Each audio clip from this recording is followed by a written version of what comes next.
Hey folks, this is the 12 valve Cummins swapped Ramcharger. Today I'm going to be working on the exhaust. First, I'll pop the hood just to show you guys it is indeed 12 valve under the hood right there.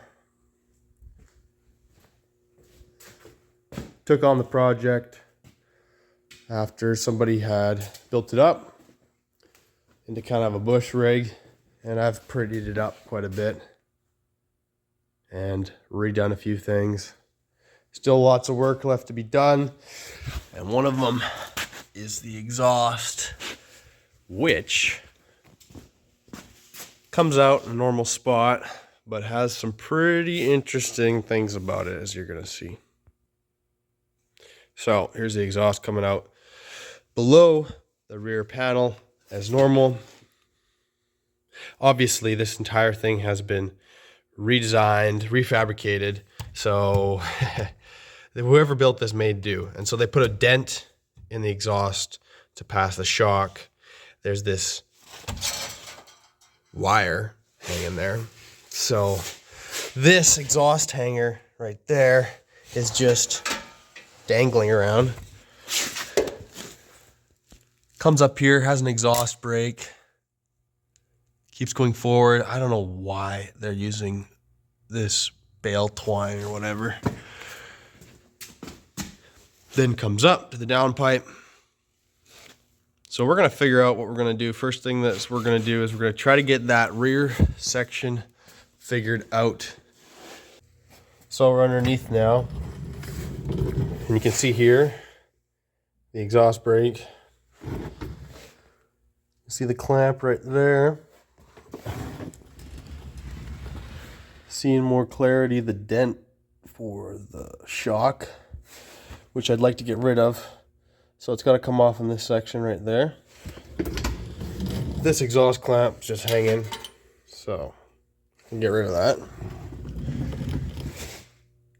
But yeah, first order of business is to figure out how I'm going to mount it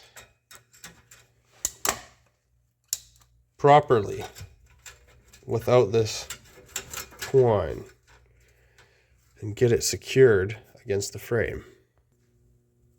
Cut this twine off here. Get rid of that. Same thing back here. I could almost pull that stuff right off. So hokey. Okay. Got the twine cut out. Got the clamp off. Really, this section up front is pretty secure. Like, it's still got a hanger right here, and it's not touching anything. I don't know why the twine was there.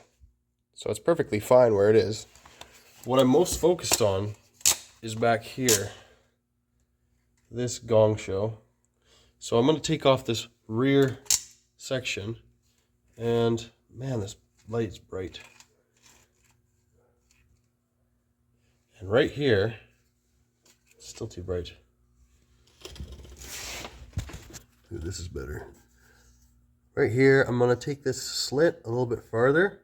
You have to, once you crimp down an exhaust pipe over another exhaust pipe, you can't get it off without cutting it somehow, because it's actually formed each other, indented. So that'll have to be cut out, and I'll get back to you when I've done that.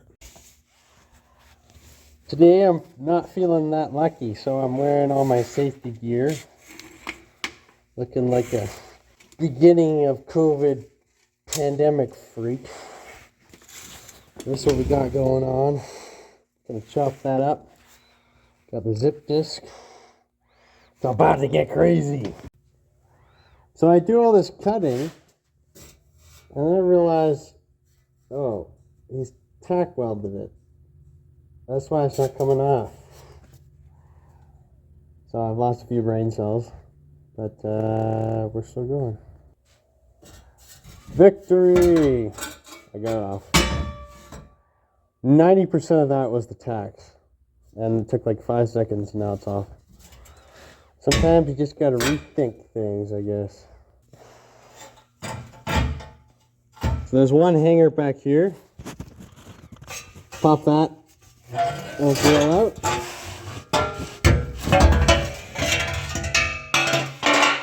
There we are. Look at these beautiful wells. Oh, good grief. That is crazy. I did not do that.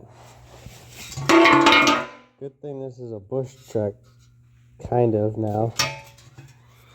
Like, look at this. How do you do that? How on earth? I could do that better high. See. Well, we got the exhaust coming out right there. But probably not a good idea to leave it like that. Spitting out right at the fuel tank. So, what I'm going to do is I'm going to get, I need a 45 degree of some sort to come off of here. And to miss this shock, which is actually leaking. Not surprised, probably got way too much heat. And come out. Same spot, but without the dent. And hopefully get on the hanger at the same time. So my plan for the exhaust is to get a corrugated 4-inch exhaust pipe section from here so that it can bend around. I'll put a hanger right here to grab it. Cool. Kind of move around to here. Get in a position where I can literally just take it right from there, straight out down here. Get the hanger mounted on it. So we'll start that tomorrow. I'll stop off at Lordco and get the corrugated exhaust pipe. Well, I got some flex pipe. Way more than I needed. Just testing her out. Seeing how she fits, I think it'll be pretty good. I'm gonna mount the shock back up just to kind of mock it in position. And then we'll see if we can form around it. Place the shock in. Now, this section seems to work good, but I want it even further away. It's not actually mounted on there right now. It has about 1 inch of clearance, which is not great. So what I'm gonna do is I'm gonna chop this pipe right here back about 6 inches. That'll give us enough length to give us enough time with the radius that we're gonna pick to go around that shock. Come out here, still bend so that it can hit the hanger, and then come out and I'll put an exhaust tip or a proper end on there. But for now, I'm gonna chop that off. Well, it's worked out wonderfully. I chopped that bit off and I put it on about 4-inch overlap. Put a few tweaks, a few bends in there. And you can see we can get about good 2 inches at least of clearance between those two, which should be enough to keep it from overheating. I probably can get even more. Yeah, I can get even more off of it. What I'll do is I'll clamp this side down, and then I will build some hangers for this section of the frame. See where that hole is? I'm gonna have one hanger going out there, and then one hanger in kind of its stock area. Not stock, nothing about this is stock, but what was on the previous exhaust setup, that hanger, I'm gonna utilize that with this section. And it should work. It should work. All right. So I've done 2 things since I last talked to y'all. This clamp right here I've added to keep the flex pipe on the existing exhaust. Then I built this clamp into kind of a bracket. What it does is I chopped a bolt off, a 5/16 bolt, at the section that I wanted it to be close to the frame. Took a nut, threaded it down almost all the way, and then took another nut on top of it, on top of the frame, threaded that on, and then I tightened those down somewhat. Then I pushed up the pipe, threaded those on nice and tight, and then I tightened this and adjusted it to how I want. So that gives me a little bit of decision on what I want. This is plenty far away from the shock now. Next, what I'm going to do is I want to use this existing hanger right there. So I'm going to chop this section off right about here and connect it with the other exhaust clamp that I have. And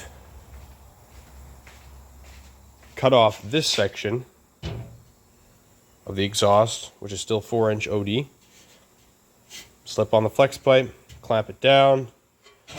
Then I have the existing piece so that I can put it right on the hanger where it was. All right. This is what we got. Tip right here. Hanger attached to the small section of exhaust. Then this section clamped on, and hanger built right there and clamped on to the existing exhaust. Now I'm kind of curious to how this sounds, because this corrugated texture is on the inside as well, to a degree. So that's what's going through. I wonder if it muffles it at all, or what it does to the sound. Let's hear.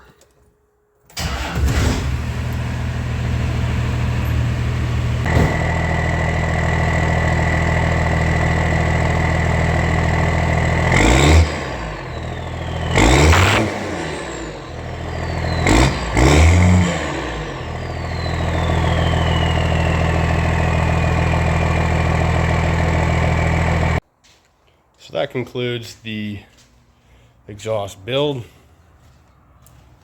Sounds decent. Sounds the same. Sounds exactly the same.